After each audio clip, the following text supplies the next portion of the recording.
Today I invite you to turn with me back to the pages of the Old Testament to the final chapter of the book called First Chronicles.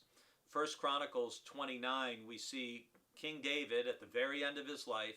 It's the investiture of his son Solomon as the new king. And as part of that, David promises to give an unbelievable amount of wealth towards the building of a temple in God's honor for God's holy presence to dwell. So I really encourage you to read all of 1 Chronicles 29, but if you can't read the whole chapter, especially look at verses 10 through 17, because here David is giving this prayer of blessing the Lord in the presence of all the people.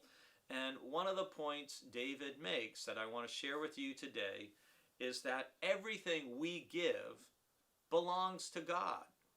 And one of the things we need to understand as Christians from a stewardship standpoint when it comes to giving is we often will say it's my money, it's my wealth, it's my stuff.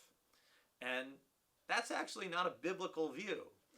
The biblical view is that everything belongs to God, and we are merely stewards or managers of it.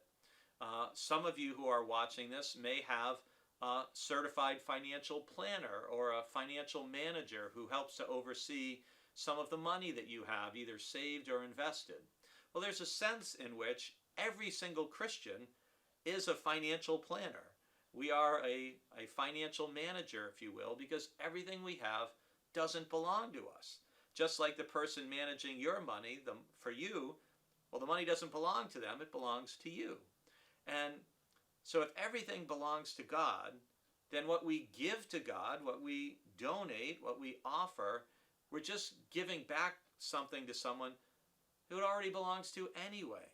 So David has this great prayer talking about riches and honor come from you, and you rule over all. In your hand are power and might, and it is in your hand to make great and to give strength to all. And then in verse 14, which is our verse for today, he says, "But who am I, and what is my people, that we should be able to make this free will offering? For all things come from you, and of your own we have given you."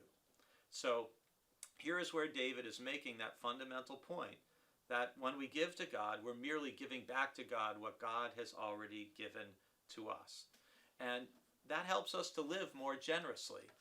If we think everything is mine, then we won't want to give anything away because we think we're losing rather than returning something to God.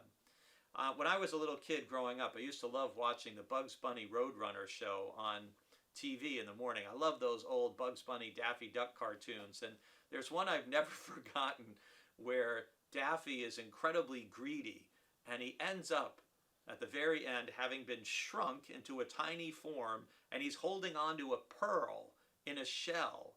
And it ends with him saying, "I'm a happy miser." That is not how we want to be in our life or at the end of our life, saying, "I'm a happy miser." We want to live generously, and we want to give to God just some of what God has blessed us so richly with.